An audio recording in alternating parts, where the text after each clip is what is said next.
Goeiedag. Vandag praat ons sommer 'n bietjie oor wie nooi ek en jy na die tafel toe.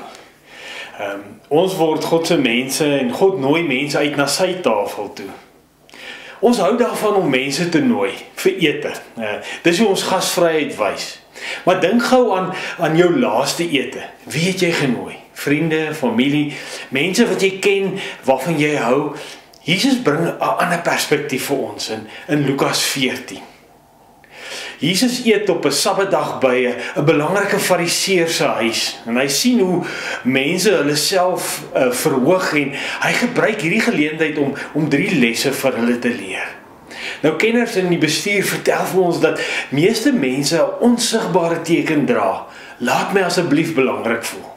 As ons op daardie teken ag slaan, kan ons in menslike verhoudings baie goed slaag. Aan die ander kant, as ons mense onbelangrik laat voel, sal ons misluk in ons menseverhoudings. Dan sal mense reageer deur kwaad of verontwaardig te word, want almal wil raak gesien word en almal wil belangrik voel.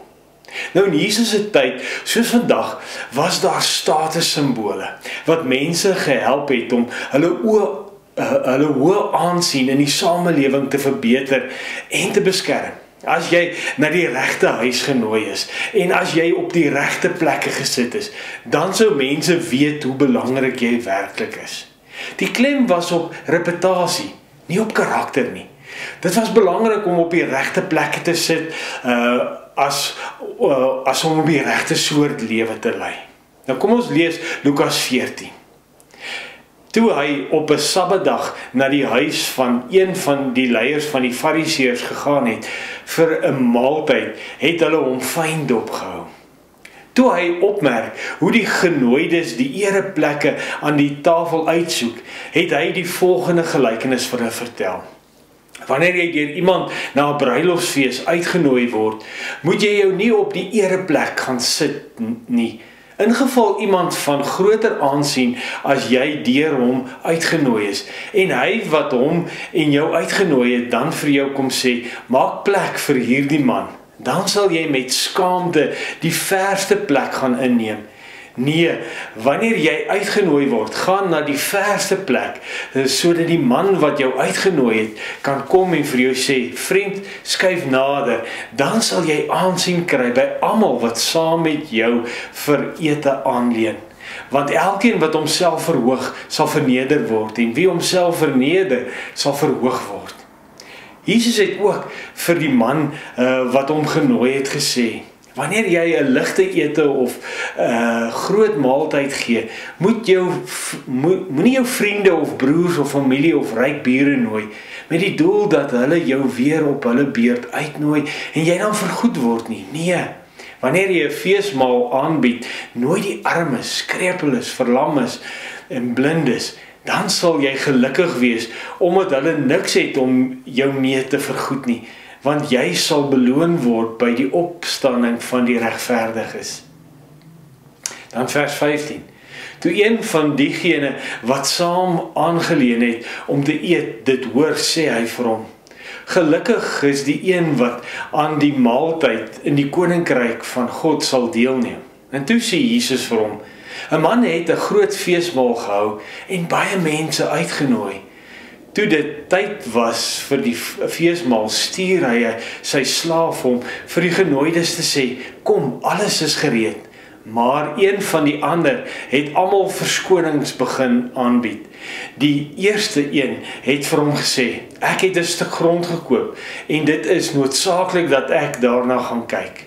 Ek vra u, verskoon my tog. 'n ander een het gesê, ek het 5 paar osse gekoop en ek gaan hulle uittoets. Ek vra u, verskoon my tog. Nog 'n ander een het gesê, ek is pas getroud en daarom kan ek nie kom nie. Met sy terugkeer het die slaaf hierdie dinge aan sy eienaar gerapporteer. Toe het die eienaar van die huis kwaad geword en vir sy slaaf gesê, gaan dadelik uit in die strate en steegies van die stad en bring die armes en krepeles en blindes en verlamdes hierheen. En die slaaf het kom sê, meneer, die opdrag wat u gegee het, is uitgevoer en daar is nog plek.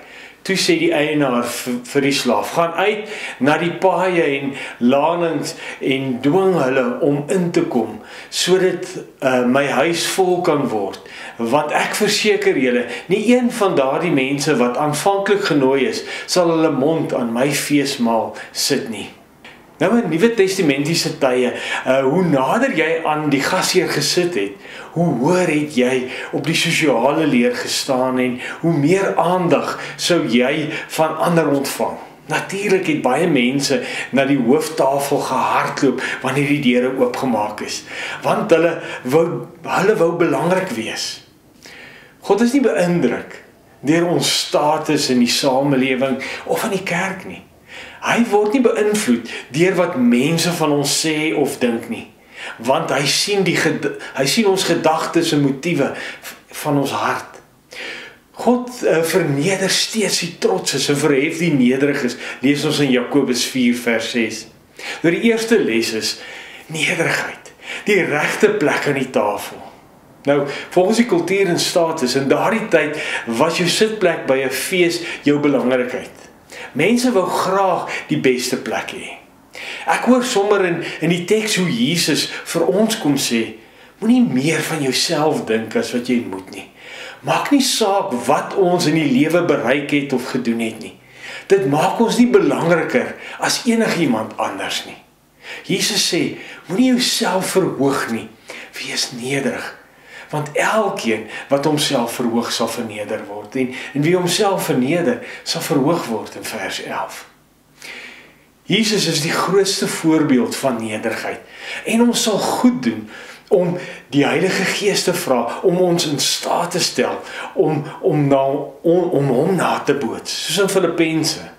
Daarom, as daar enige aansporing in Christus is, as daar enige troos uit die liefde is, as daar enige gemeenskap van die Gees is, as daar enige meelewing en ontferming is, maak dan nou my blydskap volkome deur eensgesind te wees, een in liefde, een van Gees, een in denke.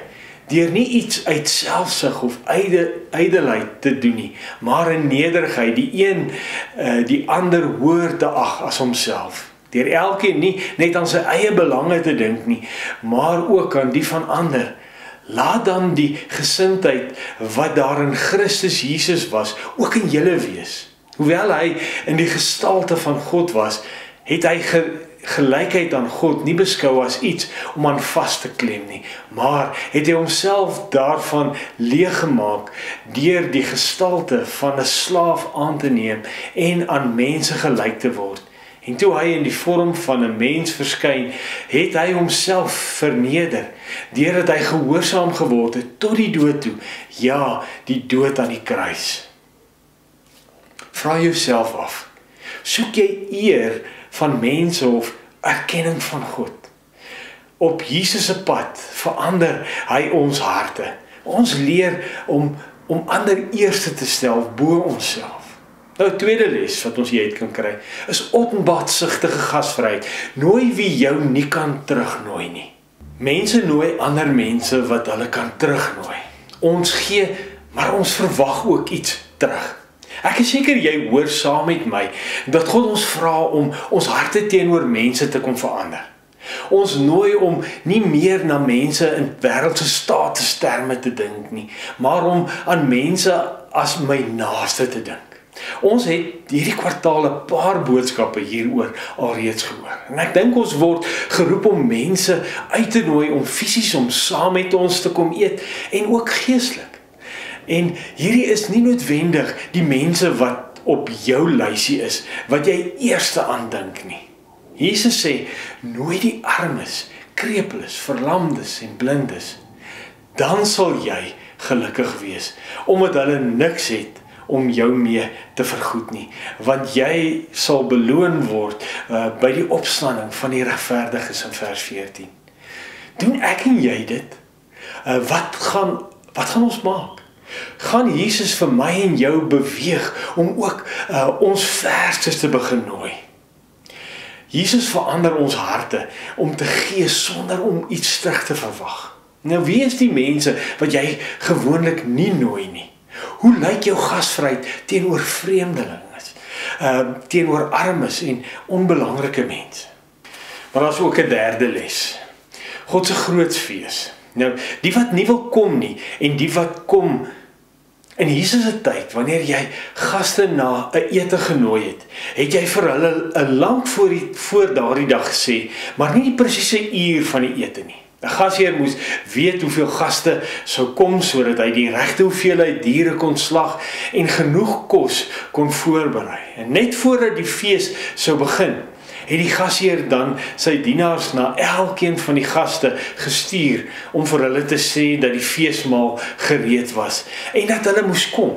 Met ander woorde, elkeen van hierdie gaste in hierdie gelykenis het reeds ingestem om die feesmaal by te woon. Jesus vertel die gelykenis van 'n groot maaltyd, die uitnodiging. Alles is gereed, maar die gaste maak verskonings.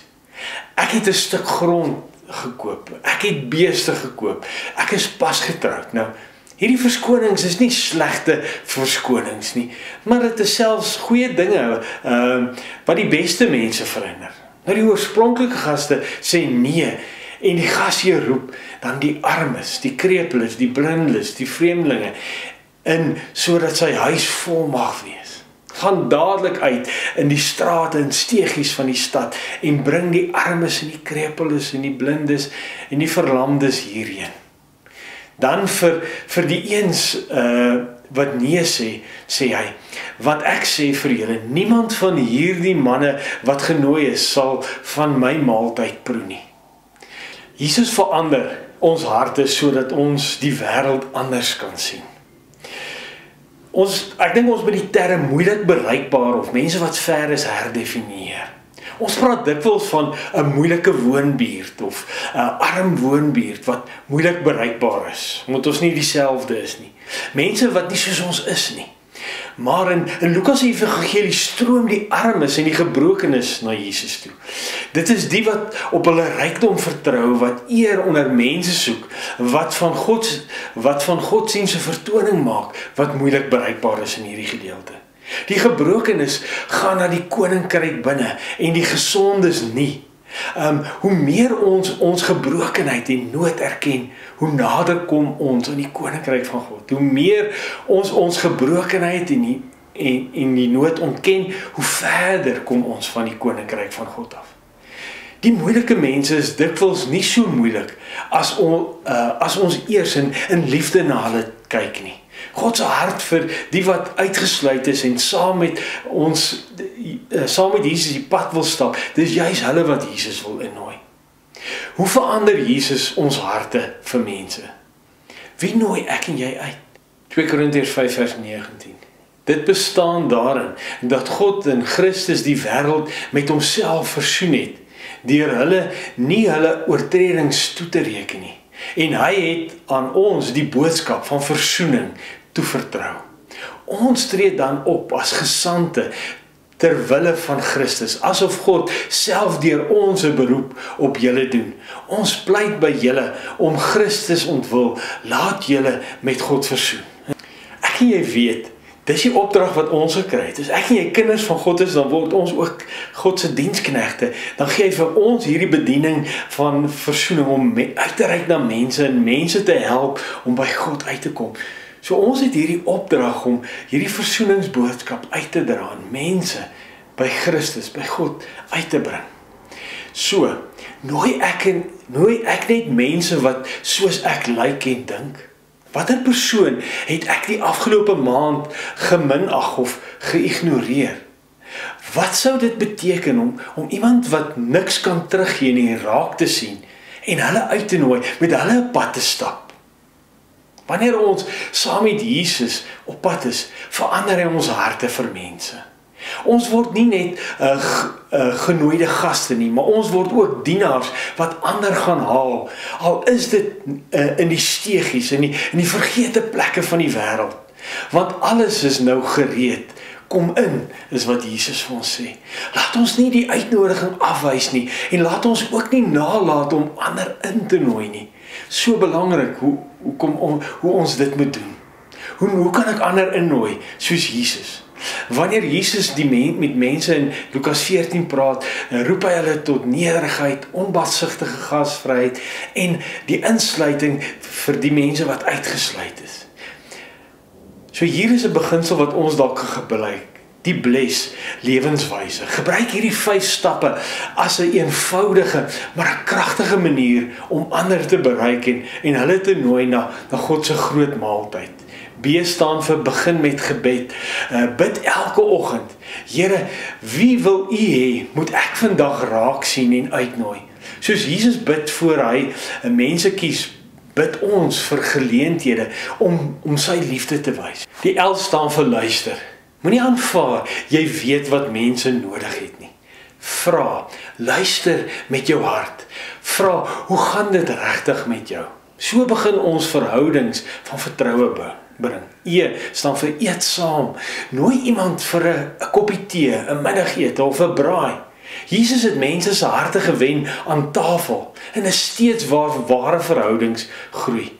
Die S staan vir serve, dien ander, doen iets kleins maar betekenisvol. Help met skoolwerk, 'n inkopie vir 'n bejaarde of net 'n oproep wat jy aan iemand maak wat alleenig voel. Die ander S staan vir deel jou storie. As mense vra waarom jy anders leef, deel jou storie van hoe Jesus jou lewe verander het. Dis nie 'n preek nie, maar 'n getuienis. En so kan ek en jy besig wees om dit te doen wat Jesus vir ons vra.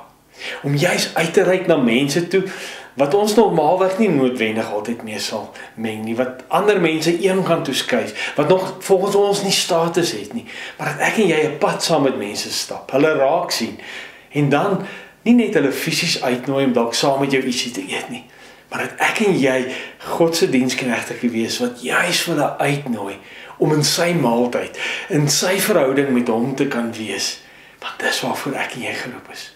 Kom ek en jy wees gehoorsaam, want dis wat die Here vra. Kom ons bid saam. Here, dankie.